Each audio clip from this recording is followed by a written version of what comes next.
오늘 내용은 히브리서 2장 5절에서 18절까지입니다. 2장 끝까지인데요. 우리 한 절씩 돌아가면서 읽죠. 오늘 우리 김경숙 집사님부터 한 절씩 읽겠습니다.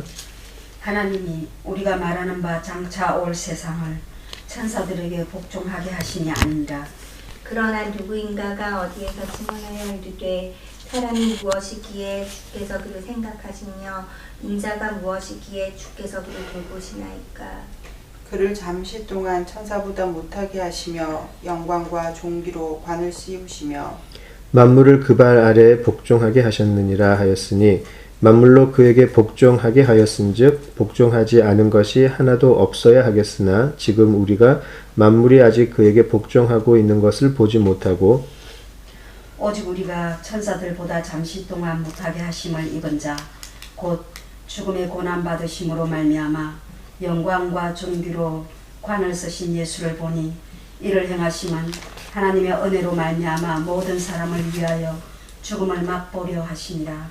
그러므로 만물이 그를 위하고 또한 그로 말미암으니까 많은 아들들을 이끌어 영광에 들어가게 하시는 일에 그들의 구원의 창시자를 고난을 통하여 온전하게 하심이 합당하도다. 거룩하게 하시는 이와 거룩하게 함을 입은 자들이 다 한 근원에서 난지라. 그러므로 형제라 부르시기를 부끄러워하지 아니하시고 이르시되 내가 주의 이름을 내 형제들에게 선포하고 내가 주를 교회 중에서 찬송하리라 하셨으며 또다시 내가 그를 의지하리라 하시고 또다시 볼지어다 나와 및 하나님께서 내게 주신 자녀라 하셨으니 자녀들은 혈과 육에 속하였음에 그도 또한 같은 모양으로 혈과 육을 함께 지니시는 죽음을 통하여 죽음의 세력을 잡은 자 곧 마귀를 멸하시며 또 죽기를 무서워함으로 한평생 매어 종 노릇하는 모든 자들을 놓아주려 하심이니 이는 확실히 천사들을 붙들어 주려 하심이 아니요 오직 아브라함의 자손을 붙들어 주려 하심이라. 그러므로 그가 범사의 형제들과 같이 계시니 마땅하도다. 이는 하나님의 일에 자비하고 신실한 대제사장이 되어 백성의 죄를 속량하려 하심이라. 그가 시험을 받아 고난을 당하셨은즉 시험 받은 자들을 능히 도우실 수 있느니라. 아멘. 기도하시죠. 아버지 하나님, 오늘도 귀한 아버지 하나님 말씀을 주심을 감사합니다. 말씀 속에 가리워졌던 하나님의 뜻과 섭리가 우리들에게 밝히 보일 수 있게 하시고 그 보인 아버지 하나님의 비밀과 아버지 하나님의 섭리가 우리들의 오늘과 내일의 삶을 살아가는 큰 힘과 소망이 되게 하여 주시옵소서. 성령께서 이 시간 주관하여 주시기를 기도하오며 예수님 이름으로 기도드립니다. 아멘. 예, 우리가 지난주에 2장 1절에서 4절의 나눔을 하면서 그 키워드였죠. 우리가 2장 3절에 있었던 이같이 큰 구원이라는 내용을 지난주에 우리가 나눴습니다. 우리 이같이 큰 구원이라고 이야기를 할 때 사실 우리가 구원을 조금 2차원적으로 안다면은요,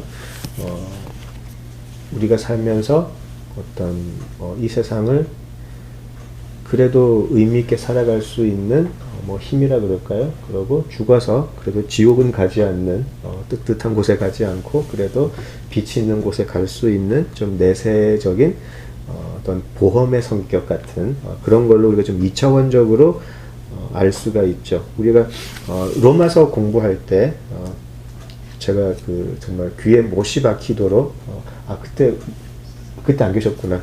그렇구나. 우리 로마서를 같이 처음에 우리가 이제 하늘시아 예배를 드릴 때 로마서로 시작을 했었는데 그때 제가 정말 못에 귀가 박히도록 못에 귀가 박히는 게 아니고 귀에 못이 박히죠. 예. 예. 지적의 은사가 있는 우리 시은이 엄마가 바로 또 전화했어요. 예. 귀에 못이 박히도록 드렸던 그 단어가 하나 있어요. 그게 이제 그 propitiation이라는 단어가 있었거든요. 그게 오늘 다시 나와요. 오늘 우리가 읽었던 그 내용에 우리 오늘 읽었던 내용 중에 17절을 가시면은요. 17절 영어 성경이 있으시면 17절 마지막 부분에 그게 나와요. 17절 마지막 부분에 보시면 to make propitiation for the sins of the people 그래가지고요. 이 로마서에서 나왔던 그 개념, 그 죄의 속량의 개념이 여기 다시 나오게 되거든요. 그래서 굉장히 좀 우리 구원에 관해서 일관성 있는 내용을 오늘 좀 이야기할 수 있을 것 같아요. 과연 그 큰 구원이 어떤 것인가? 과연 내세적이고 어떤 보험같이 우리가 죽어서 지옥에 가지 않고 천국에 갈 수 있는 좀 그런 2차원적인 것인지, 아니면 그 속에 또 다른 의미가 담겨 있는지, 그 또 다른 의미가 담겨 있다면 그 의미가 어떤 것인지, 그것을 조금 추적을 좀 해나갈 수 있으면 좋겠어요. 특별히 2장 5절에서 18절은 굉장히 많은 분들이 깊게 연구를 하신 부분이에요. 그만큼 오늘 우리는 한번 하고 넘어가겠지만 굉장히 우리 그 기독교 믿음에서 굉장히 중요한 부분을 다스리고 있기 때문에 오늘 예배 마치고 돌아가셔서 한번 또 계속 읽으시고 묵상해 보시는 게 좋지 않을까, 좀 그런 생각이 듭니다. 이거는 본문을 다시 한번 보시죠.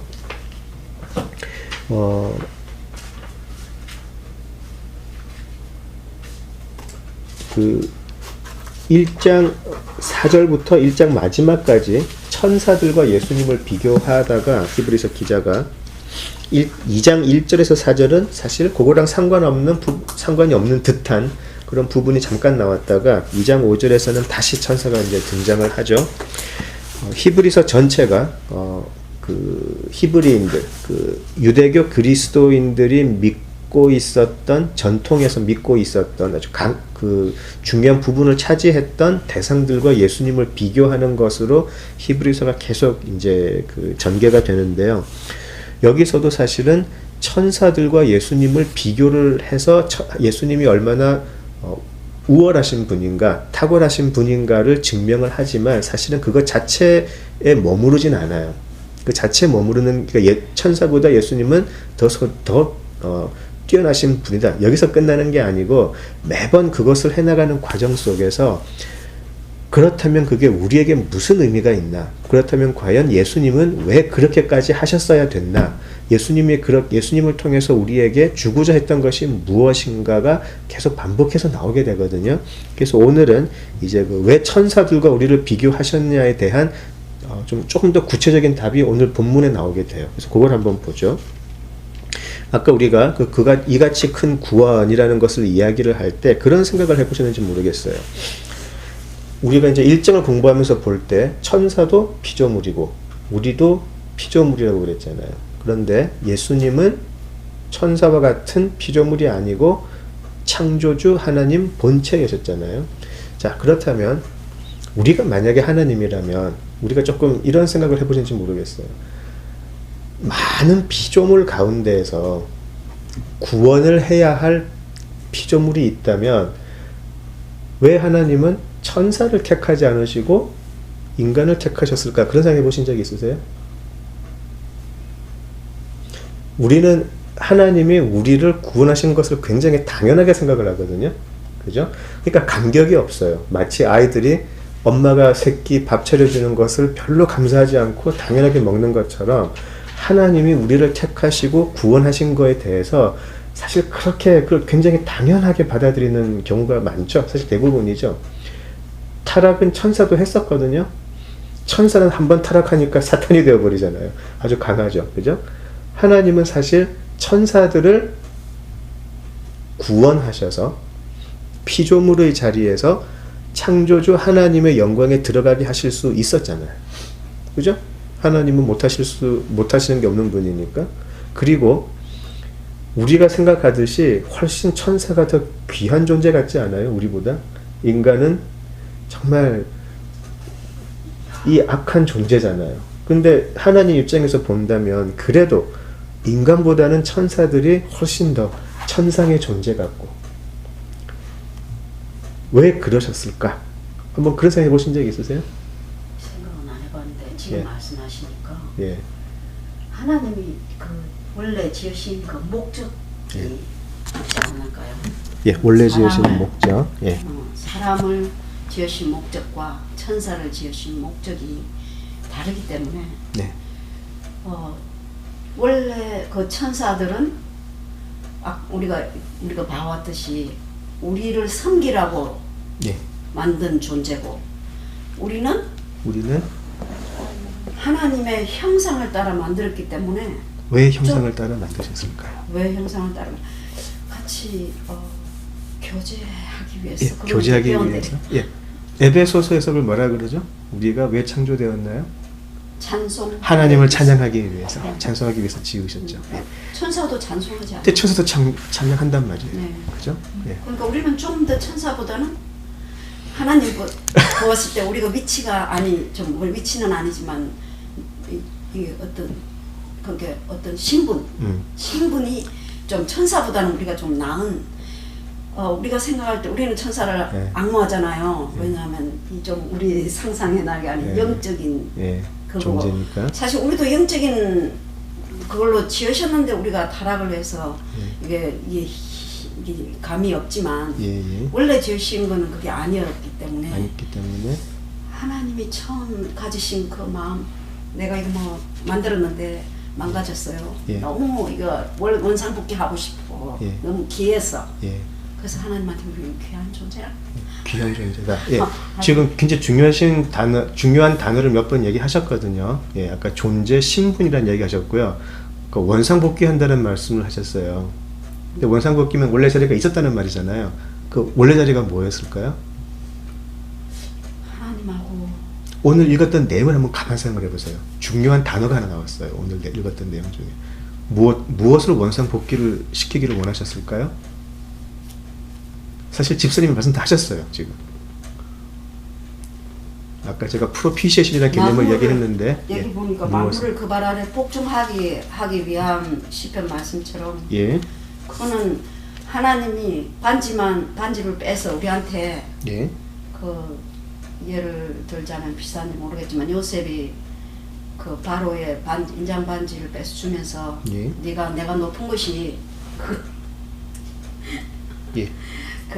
그냥 그 왕이라는 그거는 꼭 같지는 않지만 그것처럼 우리에게 이 만물을 맡기신 귀한 존재 하나님을 대신해서라도 함께 돌보기 위해서 만물을 다스리는 자,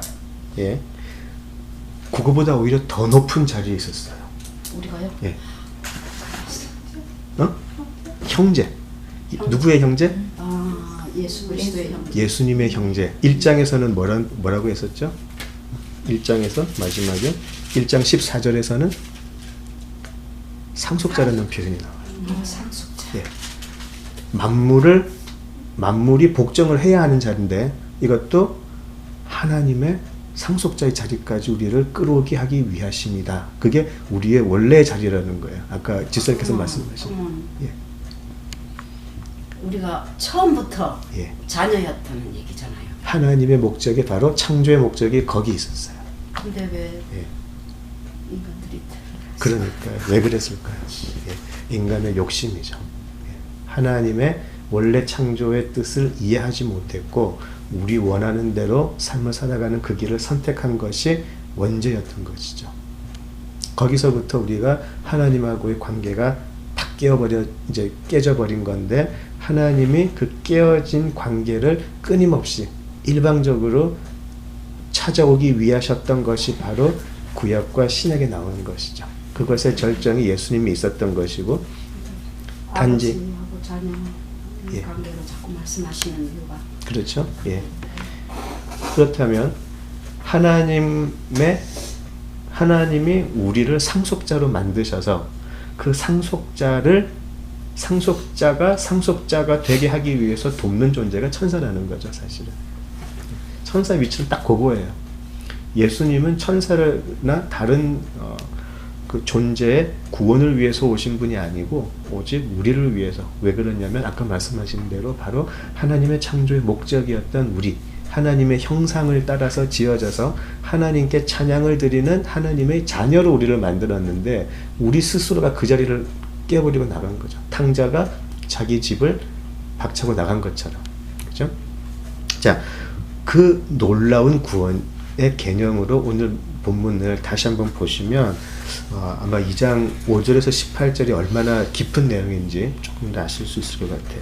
이제 본문으로 한번 돌아가 보죠. 8절을 한번 5절을 한번 보죠.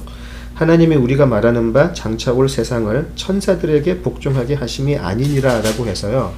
하나님과 같은 하나님의 상속자, 하나님의 아들, 딸들에게 복종해야 할 만물이지 천사들에게 만물이 복종하는 건 아니라는 것이죠. 마치 천사들이 만물을 뛰어넘는 존재같이 보이지만 아니라는 거죠. 그죠? 복종하는 게 아니에요. 자, 6절 이후 6절, 7절을 보시면 우리가 그 시편 8편 잘 알고 있는 내용이죠. 시편 8편의 내용을 이제 인용을 하죠. 시편에서는 계속해서 앞으로 다가올 메시아를 예언하는 그런 내용이 거의 주로 되어 있죠. 주로 되어 있는데 사람이 무엇이기에 주께서 그를 생각하시며 인자가 무엇이기에 주께서 그를 돌아보시나이까. 그를 잠시 동안 천사보다 못하게 하시며 영광과 존귀로 관을 씌우시며 만물을 그 발 아래에 복종하게 하셨느니라. 누구 발 아래요? 하나님의 아들이에요. 예수 그리스도 안에, 예수 그리스도 앞에 만물이 복종하게 하셨다라고 해가지고요. 8절을 보시면 만물로 그에게 복종하게 하셨은즉 복종하지 않은 것이 하나도 없어야 하겠으나 지금 우리가 만물이 그에게 복종하고 있는 것을 보지 못하고 라고 해서요. 굉장히 재밌죠. 우리는 예수님께서 모든 것을 이기셨고 예수님께서 승리하셨는데 지금 히브리서 기자는 아직까지 복종한 것을 다 복종한 것을 보지 못했다라고 조금 이상하게 표현을 하죠. 조금 already not, 그러니까 한국말로 뭐였죠 그게? already not yet, 그게 저기 한국말로 뭐더라? 갑자기 생각이 안 나네요. 이미 뭐죠? 이미 그러나 아직 그렇게 돼야 되나요? 예. 그러니까 예수님께서는 하나님께서 예비하신 모든 구원의 섭리를 끝까지 완성하셨죠. 부활하셔서 하나님의 오른자리에 앉으셨으니까요. 그리고 지금 통치하고 계시니까.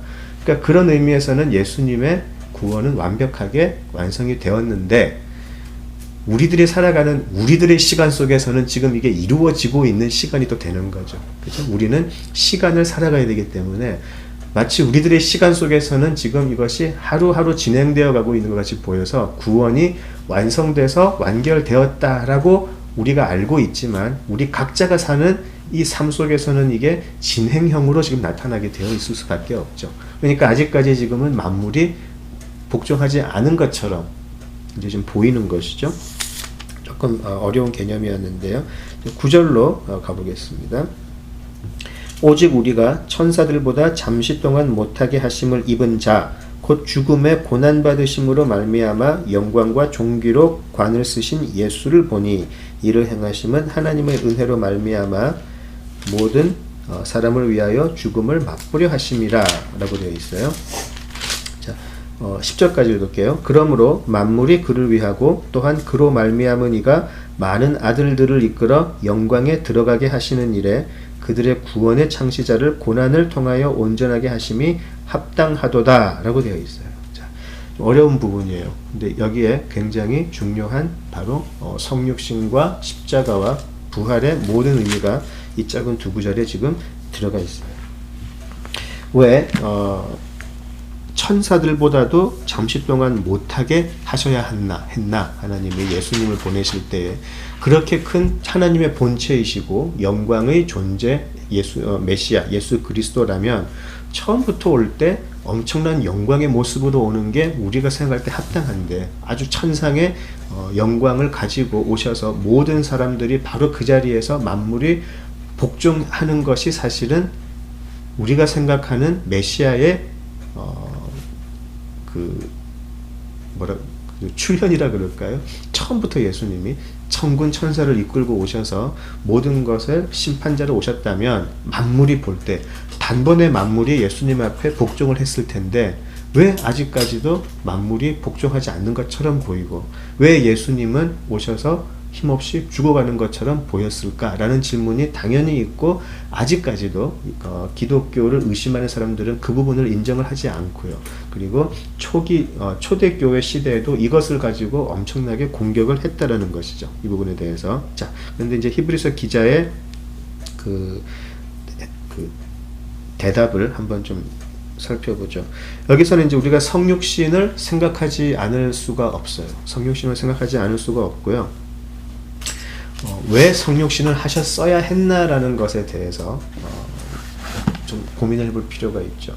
결국은 죽기 위해서 오신 거잖아요. 성육신이라는 것은 죽기 위해서 오신 것인데, 이제 우리가 구원을 이야기할 때 우리가 항상 하는 말이 있어요. 하나님의 사랑과 하나님의 공의가 충돌한다라는 그런 의미가 항상 있었어요.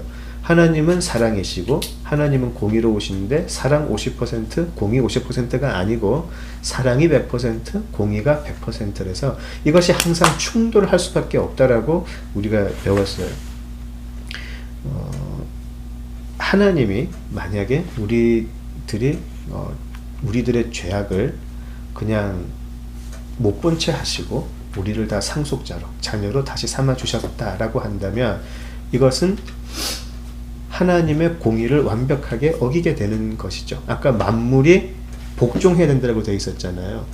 하나님을 잘 알고 있는 이 만물들이 하나님이 우리를 그냥, 너희들 그냥 일로 와, 너희들이 그냥 다시 내 자녀의 자리로 복귀시켜 줄게라고 한다면, 만물이 하나님을 복종하지 못할 수 있다라는 거예요. 왜냐하면 하나님이 아니기 때문에. 그러면 하나님이 아니기 때문에 만물은 복종할 수가 없어요. 공의로우신 하나님이 어떻게 저렇게 하실 수가 있나라는, 그 예전에 한번 우리가 공부할 때 의로운 판사 얘기를 한번 했었잖아요. 의로운 판사가 어떤 흉악한 살인범을 그냥 자기의 힘으로 놓아주었다면 그 사람에게는 은혜가 될지 모르지만, 그 흉악한 살인범에 의해서 엄마를 잃은, 아빠를 잃은 가족에게는 엄청난 고통이 될 수밖에 없잖아요. 근데 그 판사는 한쪽에는 은혜로운 판사가 되겠지만 한쪽에는 이 사람 역시도 범죄자가 되는 거예요, 사실은. 그죠? 하나님은 그러실 수 없잖아요. 하나님은 그러실 수가 없어요. 그럼 어떻게 할까요? 하나님의 사랑을 100% 충족시키고 하나님의 공의도 100% 충족시킬 수 있는 일이 과연 어떤 것이 있을까? 하나님은 사람도 상속자의 자리로 돌아오게 하셔야 되고, 하나님의 사랑으로. 그러나 그 사람들이 하나님의 상속자로서의 자리에서 끊어졌던 그 죄값도 치르셔야 하는 그 두 가지의 딜레마 속에 이제 들어가시게 된 것이죠. 자, 그런데 그 죄값은 무엇이었죠? 우리가 고린도 서신에서 보았듯이 그 죄값은 사망이라고 분명히 나와 있어요. 그리고 사탄은 그것을 가지고 하나님께 참소할 수 있는 존재예요. 죄를 지은 인간들을 사망으로 이끌어갈 수 있는 권세를 가진 것이 사탄이라고 분명히 나와 있거든요. 그렇죠? 어떻게 할까요? 또 하나의 문제가 있어요. 그렇다면 하나님이 대신 죽으실까요? 하나님은 탄생도 없고 죽음도 없으신 분이세요. 그럼 어떻게 하죠? 탄생도 없고 죽음도 없는 분이 무슨 죄값을 치를 수가 있을까요? 안 되죠. 유일한 방법은 하나님의 본체가, 하나님의 말씀이 인간의 죄가 있고 사망이 있는 그 자리로 들어오셔야 죄값을 치를 수 있는 사망을 경험하실 수밖에 없는 것이죠. 천상의 하나님의 그 자리에서는 사망을 경험하실 수가 없어요. 하나님은 탄생도 죽음도 없는 분이시기 때문에. 그래서 그분은 혈과 육을 입은 그 자리로 내려오셔서 여기서 인간의 죄악을 떠안고 죽으실 수밖에 없었다는 거죠. 이것이 성육신의 비밀인데, 이것을 우리가 다 이해하기는 어려울 것 같아요. 그러나 이렇게 나와 있고요. 오직 예수님 한 분이, 말씀이 현현되어서 그 죄악을 담당하시고 돌아가시는 예수님이 만이 모든 인류의 죄를 단번에 그리고 단번에 영원히 해결을 하시게 되는데요. 또 그런 생각을 해보셨어요? 그냥 없던 걸로 하시면 안 될까? 그런 생각 안 해보셨어요? 사람 쓸어버리고 다시 만드셔도 되고요. 새로운 존재를. 그냥 구원 안 해주면 어떨까? 라는 생각 한번 해보셨어요? 부모가 된 입장에서는 이 부분이 참 이해하기 쉬워요. 부모가 돼본 적이 없는 청년들한테 이야기를 하면 그런 얘기를 종종 해요. 그냥 쓸어버리고 다시 하지. 근데 자녀를 한번 낳아본 사람들은 이 부분을 이해를 하죠. 무슨 일이 있어도 내 새끼를 구원하는 것을 우리 부모들은 이해를 해요. 그죠? 도대체 얼마만한 가치가 있었길래. 만나면 진짜 두들겨 패 죽이고 싶은 그런 짓을 하는데도 불구하고 내가 가진 모든 것으로 안아주고 싶은 게 자녀잖아요. 그죠? 또 그런 생각 한번 해보셨어요? 그렇게까지 우리를 사랑하신 하나님의 감격을 하지만 하나님이 인간으로 오셔서 죽어야만 씻겨야 될 정도의 죄악이라는 것을 해본 적이 있으세요? 우리의 죄가 그렇게 중하다는 거예요. 이 세상에서 우리들의 죄를 씻을 수 있는 길이 이 세상의 창조주 하나님 말고는 도저히 없다라는 거예요. 그 정도로 우리의 죄악이 악하고 깊고 말도 표현 못한다는 거죠. 우리가 하나님의 사랑에 대해서 감격을 하지만 또 한편으로는 그 말이에요. 우리의 죄가 그렇게 이 세상의 창조주 밖에 씻을 수밖에 없을 정도로 중하다라는 것. 그것에 대한 자각이 없다면 그같이 큰 구원에 대한 감격이 사실은 있기 힘들 거예요. 우리의 죄악의 무게가 이 세상의 창조주 밖에 감당할 수 없는 것이라는 것. 거기에 우리 존재가 들어가 있다는 것을 알게 되는 것이 사실은 구원의 시작이죠. 하나님이 알게 하세요. 우리의 존재가 어떤 존재인지 눈을 뜨게 하세요. 그리고 그 절망 속에서 하나님이 이미 구원의 계획을 세워 놓으셨고 본인이 성육신하여 이 세상에 들어오셔서 죄값을 사망이라는 것을 모르시는 분이 사망을 경험하시면서 우리의 죄를 속량시켰다는 거죠. 자, 죄를 속량시켜서 우리가 유죄에서 무죄로 변하는 것에서 그쳤나요? 여기서 그치면 어떤 신앙으로 이끌고 가게 되냐면 천국 내세 신앙으로 가게 돼요. 내가 예전에는 죄가 있어서 염라대왕 앞에서 잘못이 나와서 지옥으로 가게 됐는데 예수님의 은혜로 말미암아 내가 유죄에서 무죄가 되어서 이제 천국으로 들어간다. 이것은 철저한 내세 신앙이 돼요. 현실적이진 않죠. 죽고 난 다음에 일어날 일이라고 가게 되는 건데, 자, 예수님의 속량은 프로피시에이션은 거기서 한 걸음 더 나가게 돼요. 왜 구원이 내세가 아닌 현실적인 것이 될 수밖에 없는가는 이거 다음에 한번 볼까요? 아까 읽었던 부분인데요. 아까 우리가 10절에서 읽었는데요. 이 부분을 다시 한번 우리 다 같이 한번 읽어보죠. 그러므로 만물이 그를 위하고 또한 그로 말미암은 이가 많은 아들들을 이끌어 영광에 들어가게 하시는 일에 그들의 구원의 창시자를 고난을 통하여 온전하게 하심이 합당하도다. 여기서 10절에서요. 많은 아들들을 이끌어 영광에 들어가게 하시는 일이라는 이 부분을 좀 주목을 하면 좋을 것 같아요. 왜 이런 말씀을 하셨을까요? 왜 많은 아들들이라고 하셨을까요? 지금 여기서 만물이 그를 위하고 또한 그로 말미암은 이가 이 세상의 만물을 없는 것에서 창조하신 이가 많은 아들들을 이끌어 영광에 들어가게 하시겠다라고 하는 것이 하나님의 의지예요. 못난 자녀를 둔 부모의 의지예요. 지금 다만 우리를 유죄에서 무죄의 자리로 옮겨놔서 형벌을 받지 않겠다 정도의 자리가 아니고 우리를 먼저 다시 자녀의 자리로 회복을 시키시겠다라는 거예요. 상속자였죠. 다시 우리를 자녀의 자리로 회복을 시키고 그 회복된 자녀의 모습으로 하나님의 영광의 자리까지 끌고 가겠다라고 하는 하나님의 구원의 의지인 것이죠. 이같이 큰 구원이라는 거예요. 이때까지 만물은요, 우리 때문에 신음하고 있었대요. 이때까지 만물은 우리 때문에 괴로워하고 있었대요. 아니, 하나님이 창조한 저것들 때문에 모든 환경은 파괴되고 죄가 이 세상에 들어와서 만물이 지금 신음을 하고 있어요. 그런데 하나님이 저 존재들로 하여금 하나님의 영광의 자리까지 끌고 가시겠다라고 하니 만물은 어떻게 할까요? 그죠? 근데 그 만물은 지금 본 거예요. 예수, 하나님의 아들, 독생자가 오셔서 우리의 모든 모든 죄의 근본을 뿌리부터 뽑아버리시고 우리를 하나님의 영광의 자리로 들어갈 수 있게 만드는 것을 만물이 보고 있는 거예요, 지금. 그리고 만물은 그 영광의 자리에 간 우리들을 보고 제가 왜 하나님의 영광의 자리에 있죠? 라고 항의하는 게 아니고 만물은 그런 우리에게 복종한다는 거예요.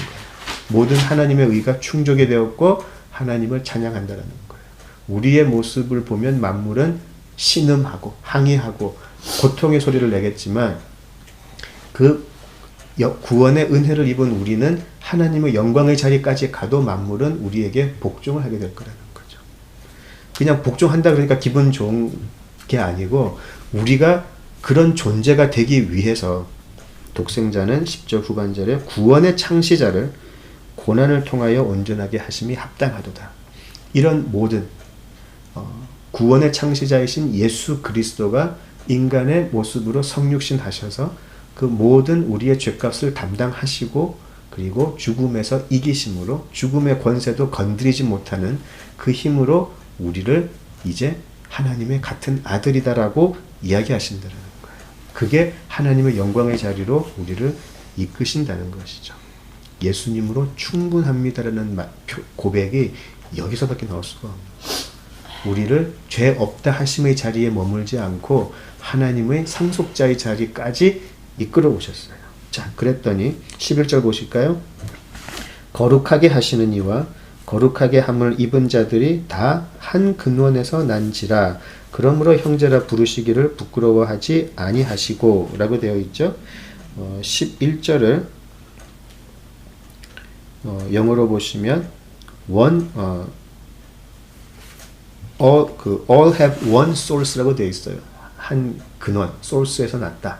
또 다른 번역으로 보면 모든 우리들이 거룩하게 힘을 입은 자들이 one father이라고 되어 있어요. 한 아버지에서 났다.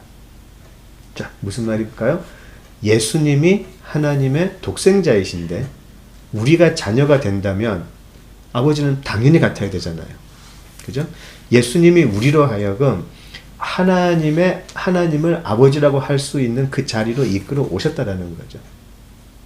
이때까지는 만물이 복종할 수 없는 죄덩어리 사망을 바랄 수밖에 없는 우리들이었는데 사탄의 자식들이죠. 사탄이 사망의 존재니까. 그런데 우리가 이제는 예수님도 하나님의 아들, 우리도 하나님의 아들, 같은 근원, 같은 아버지를 두었다라는 거죠. 자, 같은 아버지를 두면 어떻게 되죠? 형제 자매가 되는 거죠. 같은 아버지니까 형제 자매가 되는 거죠.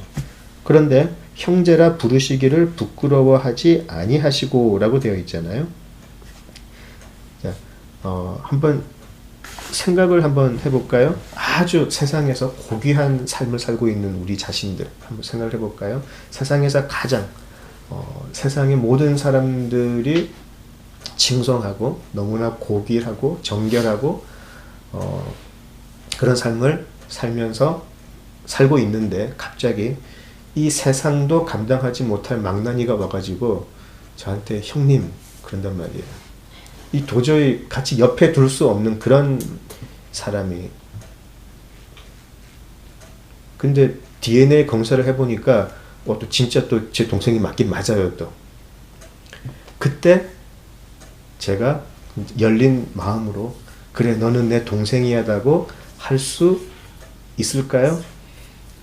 이 영적인 세계에서는 사실 있을 수가 없는 일이에요. 왜냐하면 거룩함과 거룩한 존재와 거룩하지 않은 존재는 서로 어울릴 수가 없죠. 거룩하지 않은 존재가 완벽하게 거룩한 자와 어울릴 때는 거룩하지 못한 자들의 사망밖에는 없어요. 우리가 그것을 구약에서 많이 보았어요. 이사야도 하나님의 영광을 볼 때 할렐루야 하지 못했죠. 죽게 되었습니다. 욥도 막상 하나님을 보았을 때는 하나님 앞에 회개의 기도밖에 할 수가 없을 정도로 거룩한 자와 거룩하지 않은 자가 만나게 되면 사망밖에 없어요. 예수님은 그런데 그런 우리를 형제라고 부르기를 부끄러워하지 않으셨더라고요. 그래요. 달리 말하면 이들도 우리 아버지의 아들이 아버지의 딸들이 맞다라고 하면서 품어주셨다라는 거죠. 이것이 우리가 아는 이같이 큰 구원이에요. 상속자라는 말은 같은 아버지를 두었다라는 말인데 이것이 사탄은 끊임없이 참소를 하죠. 아니라고. 그러나 하나님께서는 처음부터 끝까지 완벽하게 이 구원의 스토리를 만들어 놓으시고 그것을 이루셨고 이 구원은 그래서 우리의 노력이나 우리의 가치가 아닌 하나님께서 계획하시고 이루시고 예수님의 완벽한 순종함을 통해서 이루어진 것일 수밖에 없다라는 거죠. 지금 히브리서가 지금 2장 오늘 본문에서 계속해서 이야기하고 싶은 것은 바로 이 부분이에요. 우리가 얻은 이 구원은 지금 천사를 어떻게 지금 그게 지금 문제가 있는 것이 그게 지금 비교할 그것도 아니고 우리가 어떻게 하나님의 아들 딸들의 자리로 돌아갈 수 있었나. 그리고 그것이 오직 예수 그리스도를 통해서 이루어질 수밖에 없었나를 우리들에게 이야기를 하는 거죠. 우리가 구원을 이야기할 때 너무나 감상적이고요. 너무나 도덕적이고 너무나 우리 인본주의적으로 해석을 하는 경우가 너무나 많이 있거든요. 그러나 우리 구원은 예수님께서 우리에게 주신 속량이라는 것은 propitiation이라는 것은 단순히 우리가 지었던 이때까지의 죄를 사해 주겠으니 앞으로는 깨끗하게 살아라 이런 것이 아니고 거기에 멈추는 것이 아니고 하나님하고의 관계가 원래 창조의 목적으로 회복되었다라는 거죠. 그래서 우리가 하나님이 우리를 처음에 자신의 형상으로 만들 때 그 하나님의 창조의 목적의 자리로 돌아갔다라는 거예요. 우리는 하나님의 상속자의 자리로 그리고 그 상속자의 제일 첫 자리는 누가 있죠? 예수 그리스도가 있다라는 거죠. 그 예수 그리스도가 성육신을 통하여 인간의 세계에 들어오셨고 우리가 도저히 감당하지 못할 사망이라는 것을 대신 담당하셔서 완벽하게 해결을 하셨다라는 거죠. 해결을 하시면서 우리를 바로 저주의 자리가 아닌 하나님의 영광의 자리로 이끌어가 주셨다라는 거죠. 그리고 예수님은 하나님 앞에서 사탄 앞에서 세상 앞에서 부끄러워하지 않고 우리를 하나님의 영광을 같이 상속할 형제 자녀라고 지금도 불러주신다는 거죠. 이것이 하나님의 말씀에 눈뜬 자들에게는 이같이 큰 구원, 감당하기 어려운 구원의 은혜로 다가오게 되고요. 그렇게 다가오면 어떻게 되죠? 이것이 오늘을 살아가는, 내세가 아니고 오늘을 살아가는 우리들에게 현실적으로 다가오게 되고 우리의 그것 때문에 존재가 변하게 되는 존재적 변화로도 다가오게 되죠. 이것이 교회도 가고 평생 교회도 다니고 믿는 자라고 생각을 했지만 실제로 여기에 눈을 뜨지 못한 사람들은 이것이 현실적이지 않고요. 이걸로 인해서 자기의 존재의 근본부터 변하지가 않아요. 그것을 누가 볼 수 있죠? 우리도 모르죠. 오직 하나님만이 그것을 판단하시겠다는 거예요. 정말 이 사람이 예수님을 제대로 만나서 존재적으로 변화가 된 사람인지 하나님을 그 구원이 현실적으로 들어가서 매일매일 그렇게 산 사람인지 아니면 그런 하나님과 그런 예수님과의 만남 없이 한평생 종교적인 삶을 충실하게 산 사람인지는 하나님께서 판단하신다라는 거죠. 천사들이 와서 저 가짜들을 내 버릴까요 했었을 때 하나님이 내둬라 그러시잖아요. 놔두라고. 오히려 진짜들을 다칠 수 있으니까 그냥 놔두라 그러시죠. 그리고 마지막 날에, 마지막 추수하는 날에 그것들을 끌어다가 태워버리겠다라고 하시죠. 우리는 지금 이 긴장 속에 살고 있는 거예요. 오늘도 우리가 말씀을 공부하고 예배를 드리고 많은 모임을 하고 하는 가운데에서 과연 이 복음이 나에게 하루하루를 살아갈 때에 그것이 나에게 얼마나 현세적이고 내 존재가 변하는 그런 힘으로 있는지 아니면 참 힘든 이 세상 한 500년 살아가는데 나에게 힘이 되고 의지가 되는 그것으로 살고 있는 것인지 거기는 중요한